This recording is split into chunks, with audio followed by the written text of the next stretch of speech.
på Kuta Strand, som er en af Balis, hvis ikke den mest brugte strand for turister på Bali. Der skyller ca. 60.000 ton skraldplast op på den her strand om året. Og det kommer fra havet selvfølgelig, og det kommer fra alle de forskellige floder og små kanaler, som dirigerer alt plastikken til den her strand. Det er jo sådan, at hver morgen så bliver der ryddet op. Det er tydeligt at se, at der er blevet ryddet op her til morgen. Og i virkeligheden så er det også det værste tidspunkt, det er, når det er lavvandet, fordi al plastikken ligesom kommer op og bliver skyllet op og lægger sig her. Uanset hvad, så går vi lige en lille tur og observerer med egne øjne, hvordan det ser ud.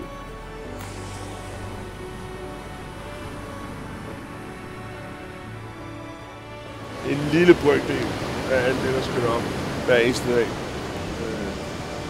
Det er sørgeligt, hvordan turister og infrastrukturen simpelthen ikke er videre til at kunne håndtere det her problem på Bali.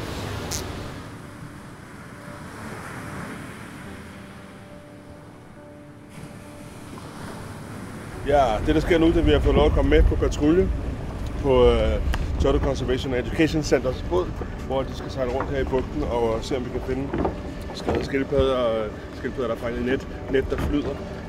Så kom med. Jeg er så heldig at få lov at komme med på patrulje her med drengene. De sejler omkring her for at tjekke for drivnet, som skildpadderne bliver fanget i og drukner, fordi de skal jo op efter luft. Restaurere koraller og i det hele taget bare patruljere og se, om de kan finde nogle skadede skildpadder, som har brug for at komme tilbage til Turtle Conservation and Education Center. Det er sindssygt det arbejde, de laver her på det der center. Og man kan se bare, at man kigger i vandet, hvor meget plastik der også ligner vandmænd. Så der er jo ikke noget at sige til, at de skildpadder der, de får deres mave fuld af plastik. Bare man stikker hånden ned her, så er der simpelthen plastik over det hele. Så det er rigtig godt arbejde, de laver på centret.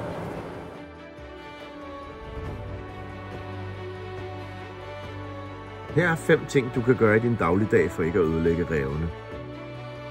Når du bruger skålcreme, så sørg for at finde en, der ikke indeholder stoffer, der ødelægger koralrevene.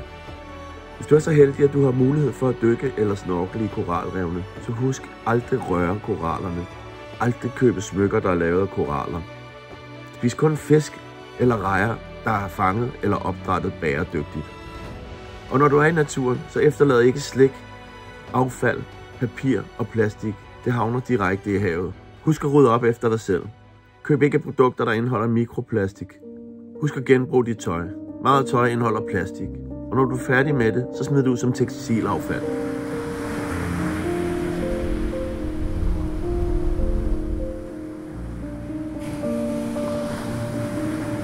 Det vi skal i dag, vi skal jo ned og restaurere koralrevet.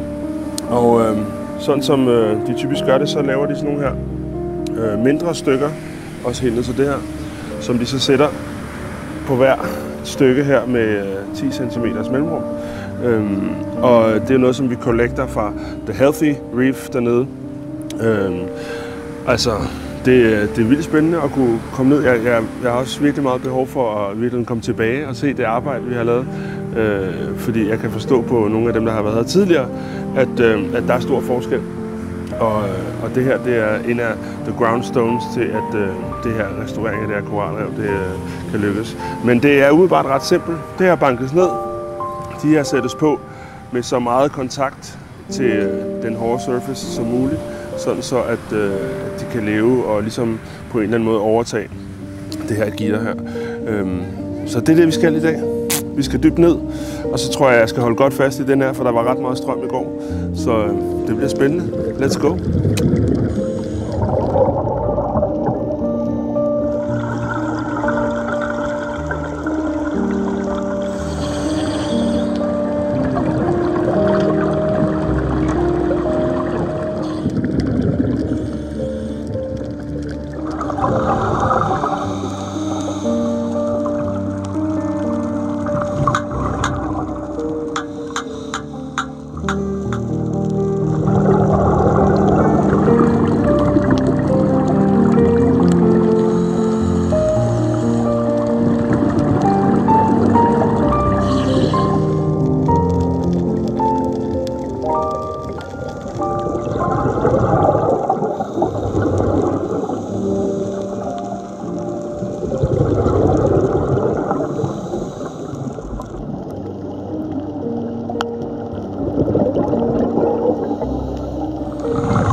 er desværre ved at være færdige.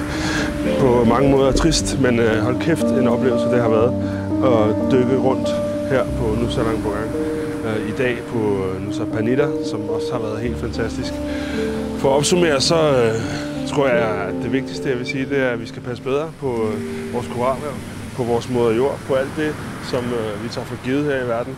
Det er sindssygt at se, hvor stor forskel det gør, når man endelig lige tager sig sammen og får samlet nogle folk og kommer ned på bunden og begynder at restaurere.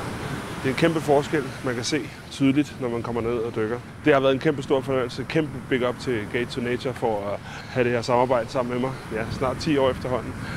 Jeg vil blive ved med at samarbejde. Det er en fornøjelse at være en del af. Og nu skal vi høre en masse specifikt om koralrev og hvorfor det er vigtigt, og hvor mange forskellige arter der er osv. osv. Og det handler om hele havet, men selvfølgelig også her, hvor vi er. We can not Naomi, det er hendes nickname, but her real name is Yasmin. Do you want to say hi to the camera and introduce yourself? Yes, hi, I'm not Naomi. I'm Yasmin Izzat Tunisa. I'm the marine biologist here. Yeah, I've been working for Blue Corner with the coral restoration for like almost a year right now. Right. No, actually it's a year. Okay. Yeah. Okay, You're gonna stay here? I'm gonna stay here. Yeah, it's a good place to learn. Yeah, I come here because like the ocean here is so incredible. Yeah, like the diversity and mostly the coral diversity. It's super good here. There's more than 600 types of coral. Yeah, there's more than like 600 type of coral in the world, and here since we are.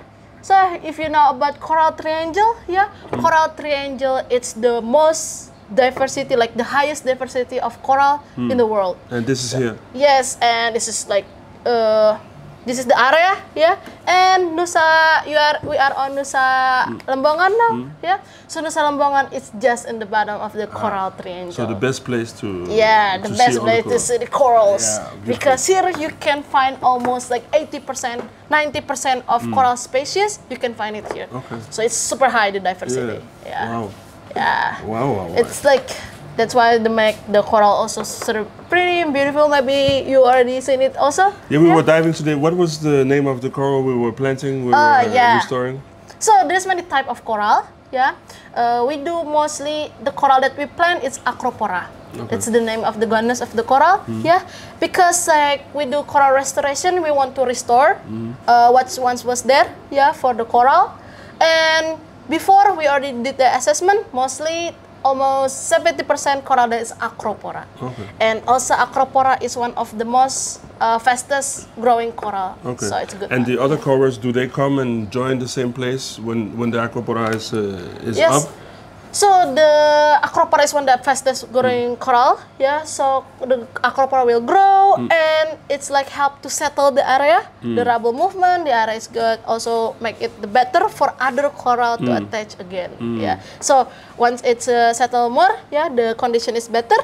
Once like the other type of coral, another colorful coral, it's going to start and settle the natural settle. When we were in Kuta on Bali Island, we saw a lot of plastic and a lot of plastic everywhere, you know. And is that also a problem for the coral and the sewage and all that stuff? Yes, true. So like plastic is always a problem for everything. Like for the trees, for the river, and the reef is not exceptional. So yes, the plastic is also a problem for the coral, especially for the fish. So our turtles, yeah, or marine life there, because like most fish think that like the transparent plastic, they think it's a jellyfish or they think it's their food.